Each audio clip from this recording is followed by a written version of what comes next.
Hey, happy Memorial Day weekend. Hey, today and always, we honor those who fought and especially those who gave their life for this great country of America.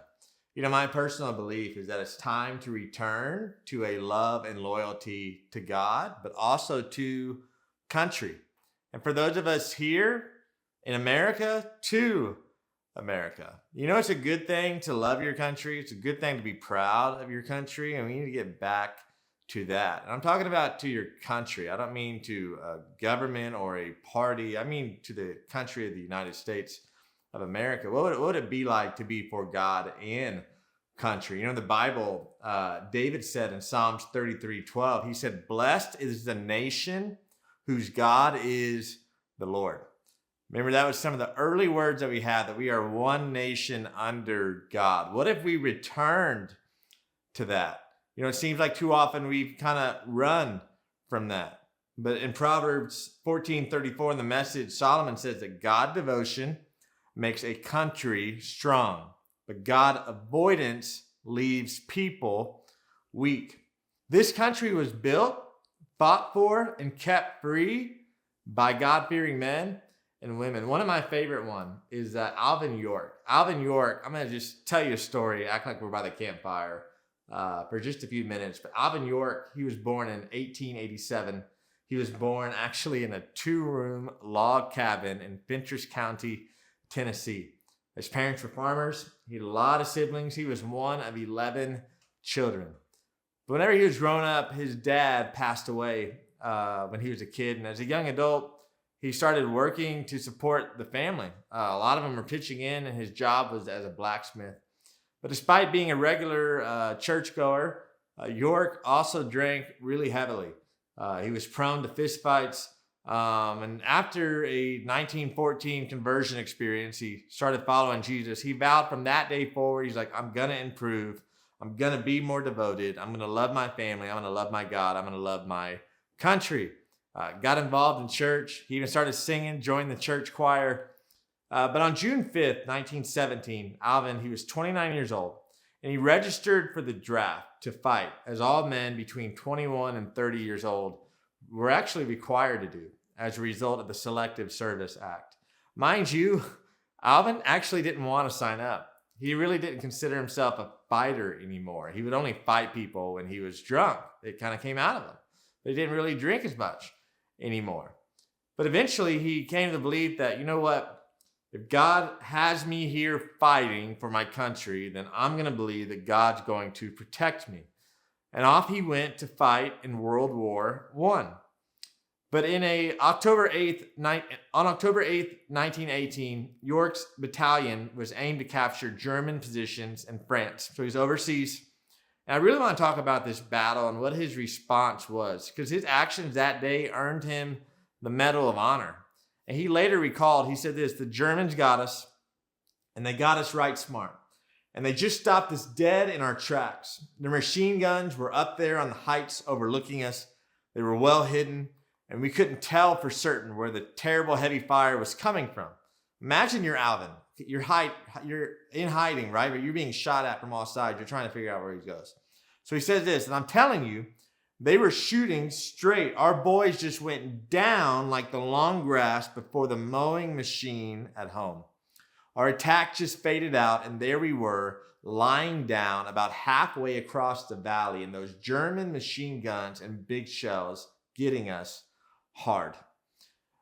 Under the command of his corporal, him and 13 others were ordered to infiltrate the German line to take out the machine guns. So even though they were being fired at, to go and take the Germans. So they worked their way up the hill, and there was a counterattack, and the men were contending with the prisoners when German machine gun fire suddenly peppered the area, killing 6 of the 13 and wounding 3 others, and several of the Americans returned fire while others guarded the prisoners. But from his position, York kept fighting the Germans. He didn't run away. He didn't go anywhere else. And he kept fighting. And he talked about this moment. He said, and those machine guns were spitting fire and cutting down the undergrowth all around me. And the Germans were yelling orders. You've never heard such a racket in all your life. He said, I didn't have time to dodge behind a tree or dive into the brush. As soon as the machine guns opened fire on me, I began to exchange shots with them. And there were over 30 of them in continuous action, and all I could do was touch the Germans off just as fast as I could. I was sharpshooting all the time. I kept yelling at them to come down, and I didn't want to kill any more than I had to, but it was either them or me. And I was giving them the best that I had. The German lieutenant on the other side on sight emptied his pistol trying to kill Alvin York while he was contending with the machine guns. Failing to injure York and seeing his mounting losses, he offered in English to surrender the unit to York, who accepted. And at the end of the engagement, York and his 7 men marched their German prisoners back to the American lines. And upon returning to his unit, York reported to his brigade commander, Brigadier General Julian Robert Lindsay, who remarked, "Well, York, I hear you've captured the whole German army." York replied, "No, sir. I got only 132. Alvin earned the Medal of Honor for his feat and was quickly promoted. And attempting to explain his actions later on in 1919, there was actually an investigation like, how did this one guy get 132 Germans when 6 died and 3 were injured? But York led the charge, and York explained like this. He said, "You know what? On that day, a higher power than man guided and watched over me and told me what to do." And Lindsay on the other side said, "York, you're right." So my question for you is this, is where are the Alvin Yorks of 2024? Who will stand up for their American brothers and sisters this year? Maybe it's not in war, but how about in godliness? How about in free speech and speaking up and not being the silent majority anymore? You know, a voice that is silent might as well belong to someone without a voice to speak, without a tongue to talk. So what would your answer to this question be? You know, my answer, and something a mentor says to me in the group I'm in, he says this, he says, personal excellence is the ultimate rebellion. Personal excellence is the ultimate rebellion. In other words, take ownership of your own life. See, society and counterculture, if you really look around in America, there seems to be a secret society or a rulership, and you know, the water's been poisoned, the food, and then all this kind of stuff. But just to keep it really simple, it seems like culture wants you fat to become fit. 70% of Americans are overweight. 40% are obese. What if you were healthy? They want you sick. Be healthy. They want you broke. Build wealth. They want you silent. Speak up. They want you apathetic. Care. They want you stupid. Learn. They want you unskilled. Acquire real skills. You know, they want you to hate each other. They want you to turn on one another if you're a different color from somebody else or a wealth bracket. What if you loved and helped each other? They want you to need them, but take pride in not needing them. They want you to give up. Never give up. Honor those that came before you and inspire those coming up after you with the life that you build. It's a duty. It's an American duty. Personal excellence is the ultimate rebellion. You are 100% in control of what needs to happen to restore greatness and godliness to this country. You always have been.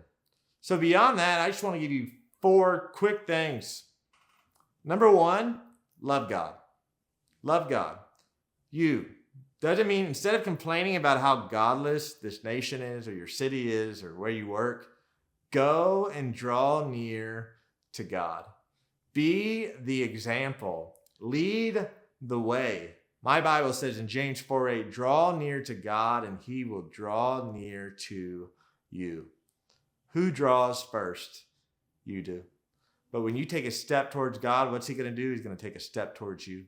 Take another step, what's he going to do? Take a step towards you. If you keep walking towards God, eventually you'll find yourself face to face. And even if you have a bad day, a bad week, and you start walking away, you know, God doesn't walk away from you.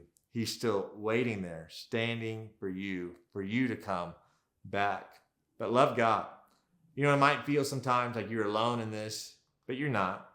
I'm reminded of the man of God, Elijah, a few thousand years ago in Israel. He was all on the run. He was all alone. He felt like he was hot. He was tired. He was running from the government, from the King Ahab and Queen Jezebel. And he starts complaining to God. It's like, God, I'm the only one. And God stops him straight in his pity party. He's like, Elijah, there's 7,000 more just like you. Stop complaining, get up, and go back and lead the way. You know, you're never alone in following God. There has always been, and there will always be a remnant. There will always be a group of people that are following God, even if it's not the majority. But at the end of the day, the only one you're responsible for is you. The second thing I want to encourage you to do is love your family.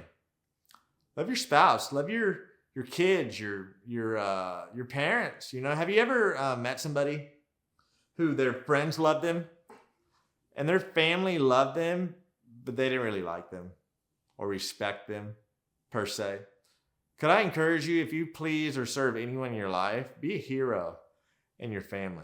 I mean, like your immediate family, the people that you live with. If you're a husband or a wife or a parent and you're watching or listening to this, man, be a hero to your spouse, to your kids. If you're a student or a teenager or a child at home and you live with your parents, man, honor your parents. They're providing for you. The Bible says to honor your parents in the Lord and you will live a long life, right? Honor, love. You know, there's a saying that I love that I do my best to live by.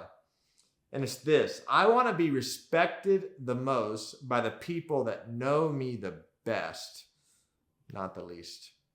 Too many times it's the other way around. The people that know us the least respect us the most. The people that know us the best respect us the least. But what if the people that knew you the best respected you the most?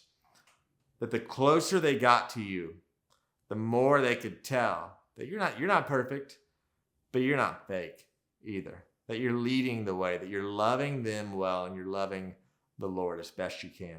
So go love the people you have. The people that you have. Stop looking out, look in, and love those that are in your circle. And it starts with you, then your family, then your friends, then your church, your city, your state, your nation. You know, you don't have to focus on reaching and changing the world. Just start with your circle. Start with your circle. The third thing, and I'm keeping these short, live your calling. You know, you are one of one.